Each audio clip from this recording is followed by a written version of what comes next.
Ladies and gentlemen, the Ike and Tina Turner review. That's a good job in the city, working for the man every night and day. I think Tina Turner's goddess. I think she's amazing.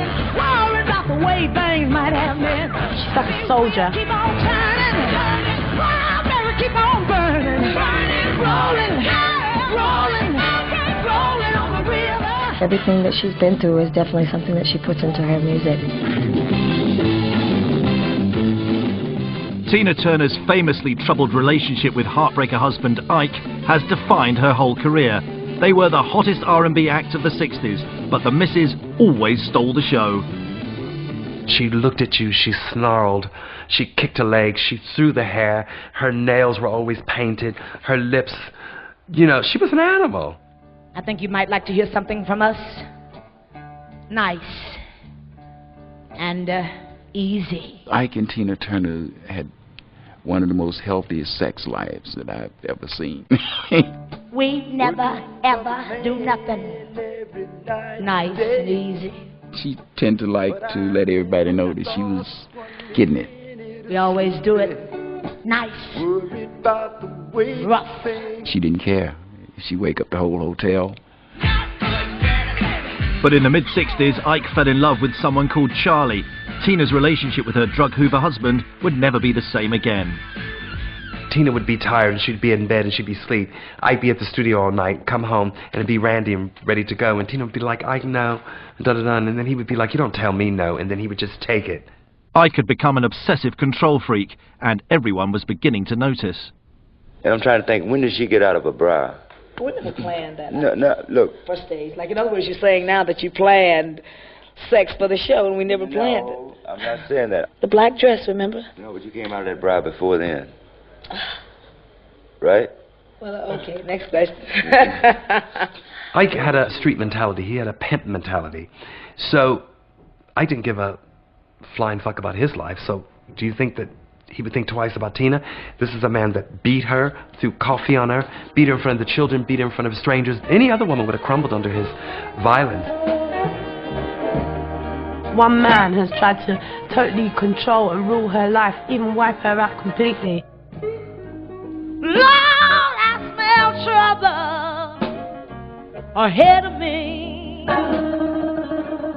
She'd just go, oh, Ike, please, or something like that. And he'd go, what'd you say? And she goes, Ike. And the next thing you know, he would go, pow.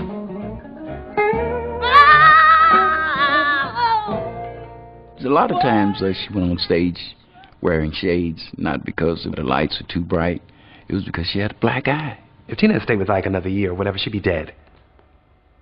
And she probably would be dead because she probably would have ended up taking her own life because she couldn't take it anymore.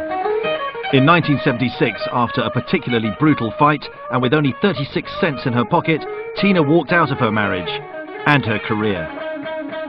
Is it all right for me to ask you if you and Ike are together or separated or divorced or... Separated and divorced. Yeah, separated and divorced? Yeah, we are divorced. For the next 12 years, Tina suffered in silence, but in the mid-80s she revealed the truth about Ike and made a defiantly triumphant comeback as the Queen of Heartbreak. They were terribly clever because they played on the pain. What's love got to do with it? What a brilliant song for Tina Turner, a woman that's been battered.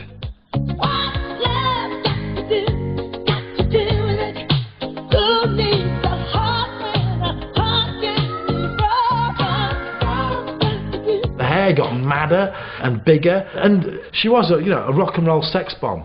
How do you get those sounds anyway? Well, I breathe from my diaphragm, and I have a very healthy set of lungs. When Tina left Ike, she went into relationships like a teenager, or let's say like a young girl courting.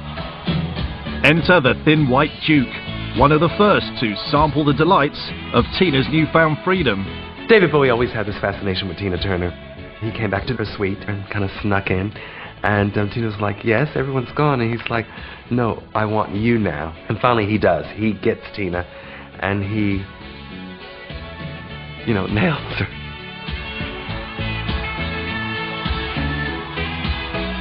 The next day they do the filming, and David's whispering something in Tina's ear, and Tina throws her head back and she starts laughing. I said, well, Tina, what was David saying? She goes, David said, my cock is sore. After last night, you wore me out. If you watch the video again and look back, you can actually see that. Did they sleep together? Good girl. I would too. I would have slept with him. He was fine. Damn. After almost 50 years in the business, Tina is enjoying semi-retirement. Ike may be gone, but he will never be forgotten. What Tina learned and gained from Ike was the fact that he got her on the road to where she wanted to go. And along that road was a lot of pain, but that's life. And she made it through.